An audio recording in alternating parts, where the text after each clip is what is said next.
I was his stepmother. He was my husband's son. I was supposed to protect him, guide him, keep a boundary between us. Instead, I destroyed it. I betrayed my husband. I betrayed myself. I let a moment of weakness turn into something I can never take back. And for what? A lie? A fantasy? The illusion that I was anything more than just another mistake he wanted to make? No one ever thinks they'll be the one to cross the line. No one believes they'll be the villain in their own story. But here I am. And this is how it happened. I don't expect forgiveness. I don't expect sympathy. I don't even know if I deserve to tell this story. But I have to. Because someone out there needs to hear it. Someone who thinks they're in control. Someone who believes they'd never let it happen. I was that person once. And I was wrong. Before we begin, I want to warn you, this story is not easy to hear. It deals with the weight of choices, the destruction of trust, and the kind of betrayal that doesn't just ruin lives, it leaves scars that never heal. If these themes are too much, you may want to stop now. But if you stay, I promise you one thing, by the end of this, you'll understand how one mistake can ruin everything. I need you to understand something. This didn't happen overnight. It wasn't a sudden, reckless decision. It was slow. A quiet unraveling. It started long before that night. Long before I lost myself. I was Harold Castro's wife. I was the woman who stood beside him at company parties, the one who smiled for photographs, the one people admired from a distance. To the world, I had everything, a wealthy husband, a beautiful home, a life that looked perfect on the outside. But perfection is a lie. Behind closed doors, my marriage was empty. My husband was an important man, a respected man.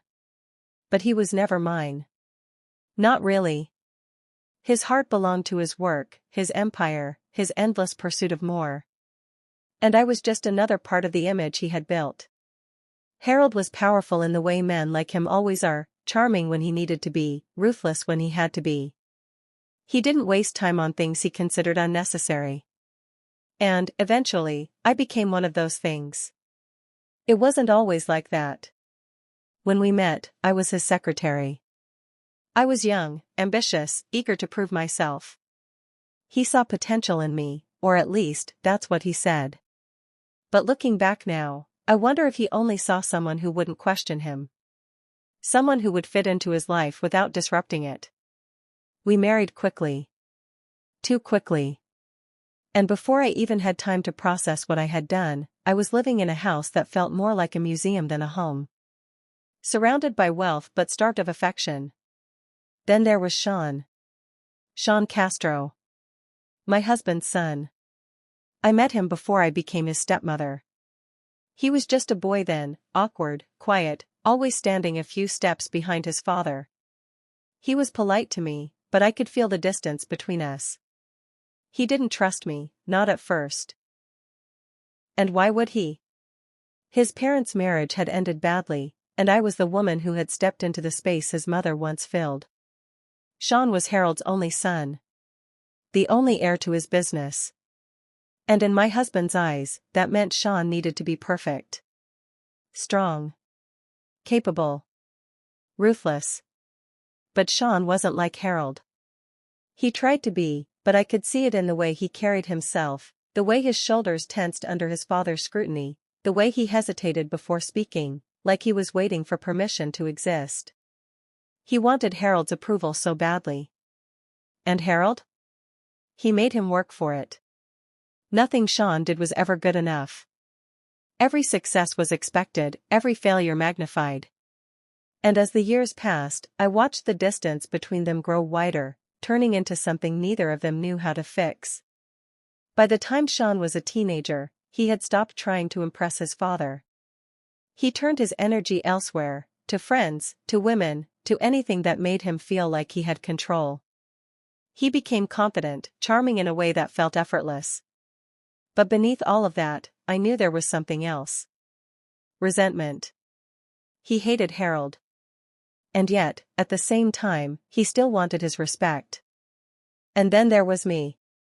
For years, Sean and I were just two people who existed in the same space. We were never close.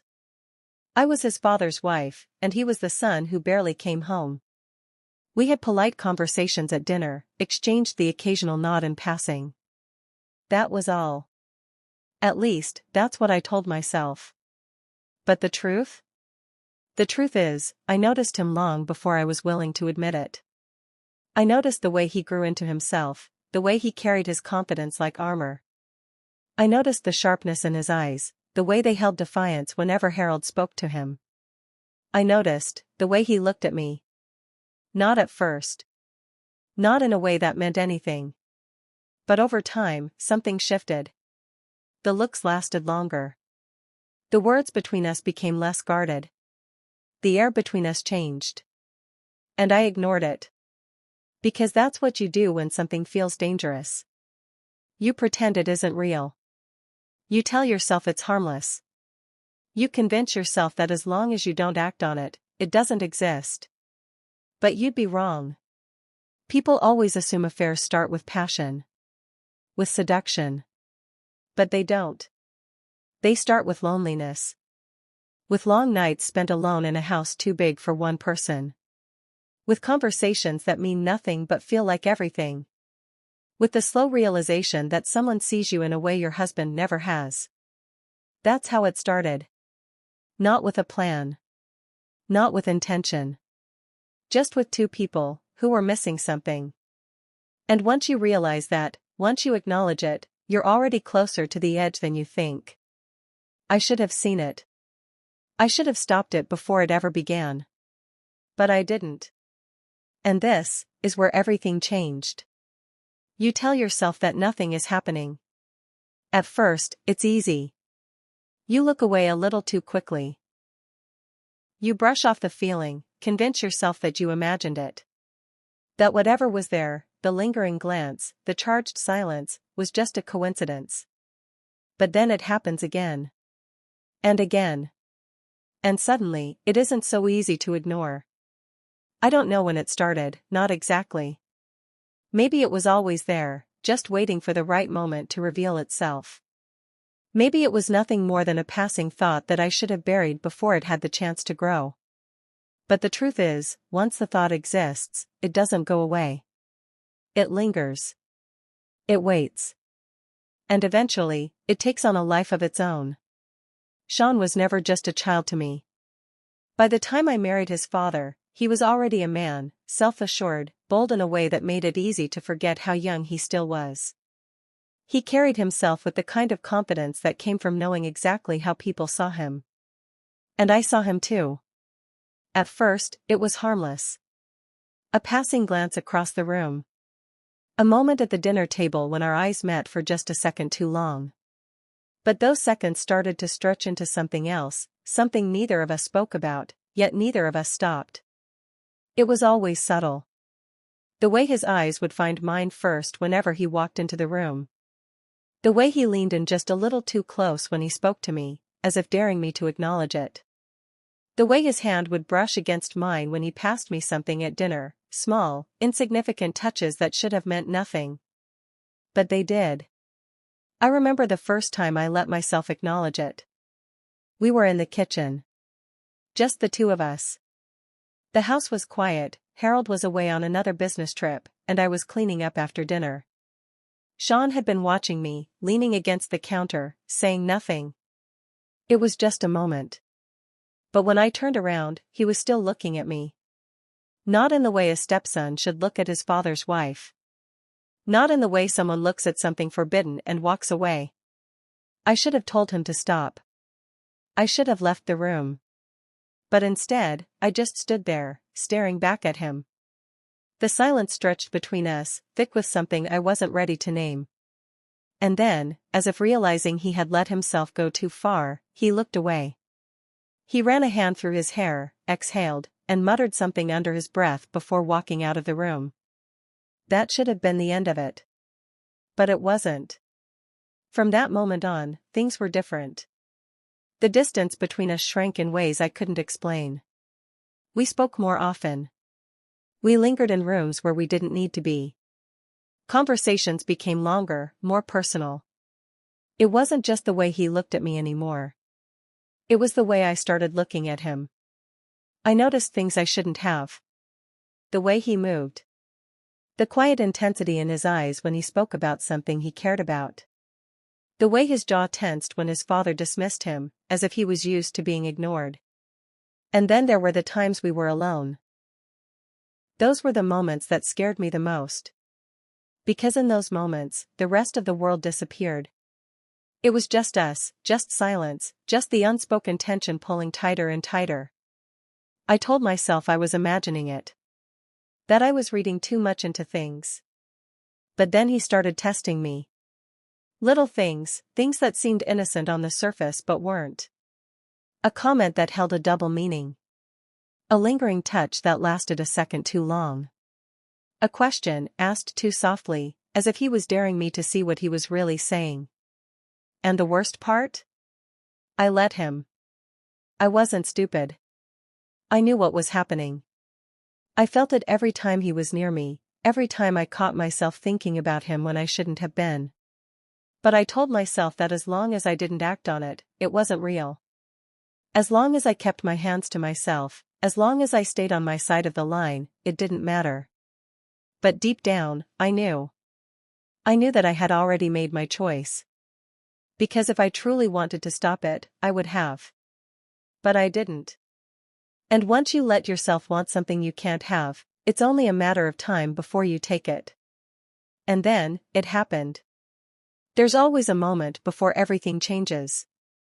A single moment where you can still walk away, where nothing has been done yet, nothing has been said. A moment where you still have a choice. And then there's the moment after. The moment where it's too late. I remember mine. And I remember how easily I let it slip through my fingers. It was late. The house was quiet.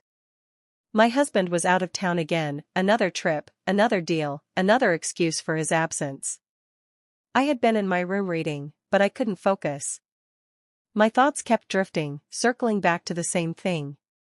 To Sean. To the way he had been looking at me lately. To the way I had started looking back. I should have locked my door. I should have gone to bed. But instead, I got up.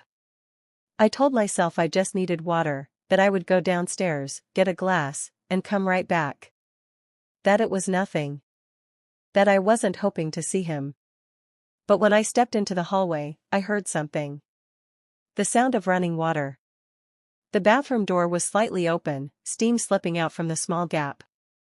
And inside, standing under the spray of the shower, was Sean. I should have turned around. I should have left. But I didn't. I stood there, frozen, my feet refusing to move. I told myself it was just a second, just a glimpse, that I wasn't really looking. But I was. And then, he saw me. He turned his head, eyes locking onto mine through the steam. He didn't flinch. He didn't look away. And neither did I. I should have run. I should have slammed the door, pretended nothing happened. But I didn't move. And then, in the quietest voice, he asked me. Do you like what you see? My breath caught in my throat. Because the truth? I did. I had spent so long telling myself I wasn't looking, that I wasn't feeling what I knew I was feeling. But in that moment, I stopped lying to myself. And when he stepped toward me, I didn't stop him. He stood in front of me, the space between us shrinking with every breath. My pulse was unsteady, my mind racing, screaming at me to say something, to stop this before it started. But I didn't. His fingers grazed my wrist, a fleeting touch, light as air, but it sent a current through me. A touch that should have meant nothing. But it didn't. And before I could process what was happening, I felt my back against the door, my breath caught between us. Our worlds had already collided. And in that moment, everything changed. And I let him. I could try to tell you I wasn't thinking. That it wasn't real, that I wasn't myself. But that would be a lie. I was there. I knew exactly what I was doing. And I didn't stop. I didn't want to. It wasn't just a kiss. It wasn't just a mistake. It was a choice. And once I made it, I couldn't take it back. Regret doesn't always come immediately. Sometimes, you wake up the next morning and reality hits you like a train. The shame, the guilt, the overwhelming horror of what you've done, it crashes down on you all at once. But for me, it was different. I opened my eyes, and for a split second, I forgot.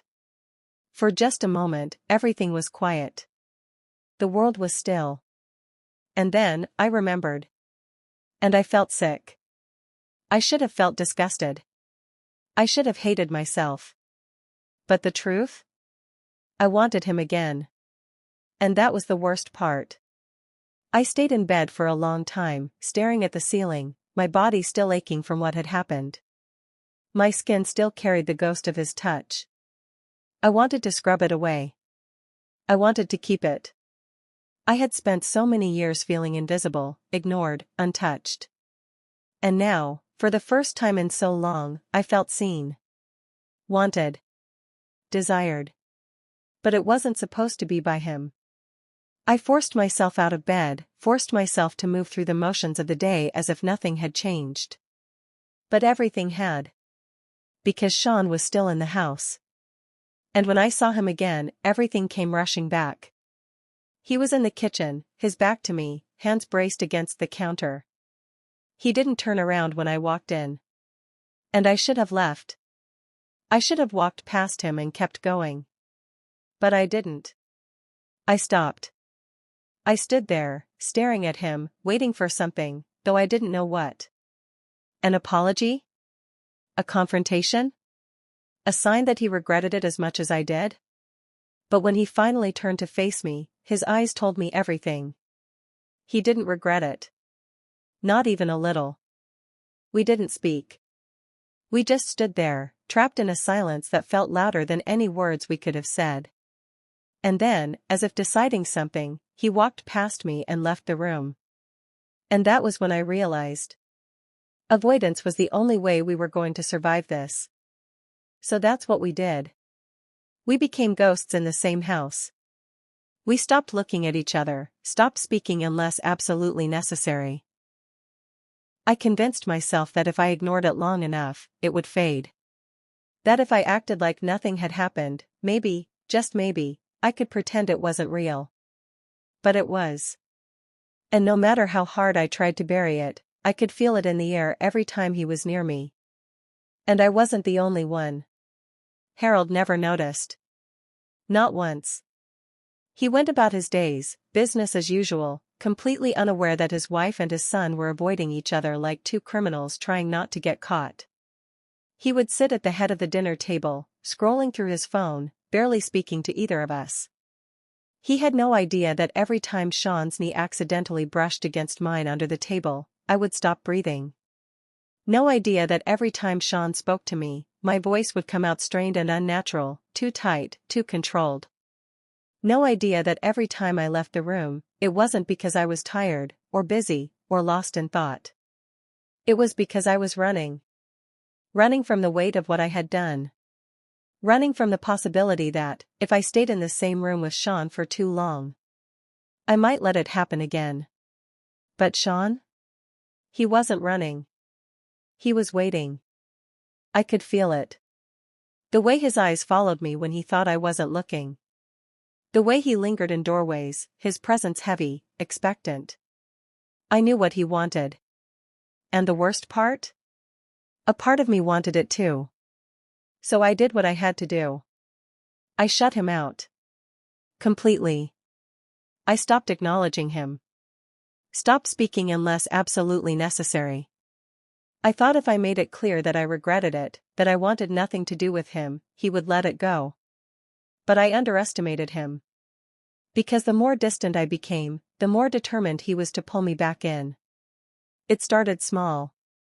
A comment slipped into conversation when Harold was in the room. Innocent on the surface, but I knew what he was really saying. A look, held just a second too long. A smirk, barely noticeable but unmistakable. And then, one night, I walked into the living room and found him sitting in my husband's chair, legs spread, arms draped lazily over the sides. He looked at me. And he didn't look away. And in that moment, I knew. He wasn't going to let me forget. And I was running out of ways to pretend I wanted to. This wasn't just a mistake anymore. It was a game. And the problem with games like this? Someone always loses. I thought I could control it. I thought if I ignored him, if I avoided him long enough, it would all go away. That time would swallow it, bury it, erase it. But time doesn't erase desire. It only feeds it. And the worst part? A part of me liked knowing he still wanted me. That no matter how much distance I put between us, no matter how cold I became, he wasn't letting go. It was dangerous. It was reckless. And I was still playing along. I started noticing myself noticing him again. The way his shirt clung to his chest after a workout. The way he stretched in the mornings, muscles flexing, completely at ease in his own body. The way he smirked whenever he caught me looking. And I hated myself for it. But I didn't stop. And then, one night, I found out the truth. I wasn't special. I was a game. I was walking past the den when I heard voices. Sean and one of his friends. I wasn't eavesdropping. I didn't mean to stop. But then I heard my name. And suddenly, I couldn't move. She wanted it just as much as I did. I know she'll come back to me. I felt it like a slap across the face. Like the air had been sucked out of my lungs. Like everything I thought was real had been ripped out from under me. It was never about me. Not really. I was just something to conquer. A challenge. A thing to be won. I stood there, frozen, my heart pounding in my chest. I could feel the blood rushing in my ears, the heat rising to my face. I wanted to storm in there, to slap the words right out of his mouth. I wanted to make him feel as small as he had just made me feel. But I didn't. I turned around. And I walked away. But I wasn't done. Not yet. I waited. I sat in my room, hands clenched in my lap, my mind racing. And when I finally heard him heading upstairs, I was already on my feet. I didn't knock. I didn't hesitate. I threw his door open, and when he turned to face me, his eyes widened, but only for a second. Then, he smirked. Like he had won. Like he knew exactly why I was there. Like I was proving him right. You think this is a joke? I spat. His smirk didn't fade. If anything, it deepened. I think you're overreacting. You used me. My voice was shaking, but I didn't care. I was nothing to you, was I? Just some sick little game? Sean leaned back against his desk, arms crossed over his chest. You act like you didn't want it just as much as I did. I felt something inside me snap. I wasn't a fantasy. I wasn't a game. And I'm not coming back. He tilted his head, watching me. Calculating. Are you sure about that? He murmured. And the worst part? A part of me wasn't. But I forced myself to turn around. I forced myself to leave. Because if I stayed 1 second longer, I wasn't sure if I'd walk out of that room at all. This was a mistake. It never should have happened. I thought the worst was over. I thought that walking out of that room meant I had taken back control. That if I just cut him off, if I pretended none of it had happened, I could go back to who I was before. But the truth is, there is no going back. Once you cross a line like that, it stays with you. It changes you. And no matter how much you want to erase it, the damage has already been done. I thought I was lonely before. But now? Now, I am truly alone. I couldn't stay. Not in that house. Not in that life. Not with Sean's eyes following me every time I walked into a room. Not with Harold sitting across from me at dinner, oblivious, asking how my day was while the weight of what I had done sat between us, suffocating. So I made my choice.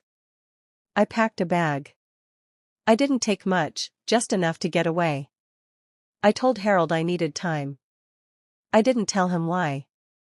I didn't tell him what his son and I had done.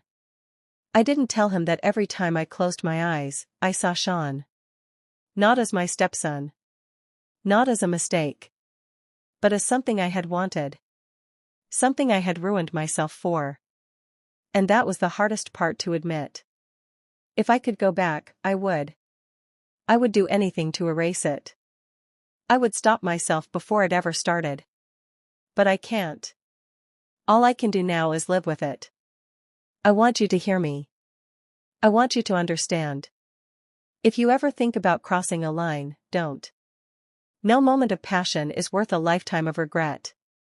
No stolen glance, no forbidden touch, no thrill of the unknown is worth losing yourself over. Because that's the real cost. It's not just the guilt. It's not just the shame. It's the way you stop recognizing the person in the mirror. It's the way you realize, too late, that you've lost something you can never get back. Some mistakes you don't come back from. Have you ever done something you can never take back? If this story made you feel something, if it made you think, then I need you to do one thing. Tell me. Have you ever made a choice that still haunts you? A mistake you wish you could undo? Share your thoughts in the comments. And if this story held you until the very end, if it made you question, made you reflect, then don't forget to like this video. Share it. Subscribe. Because sometimes, the stories we tell are warnings. And sometimes, they're confessions.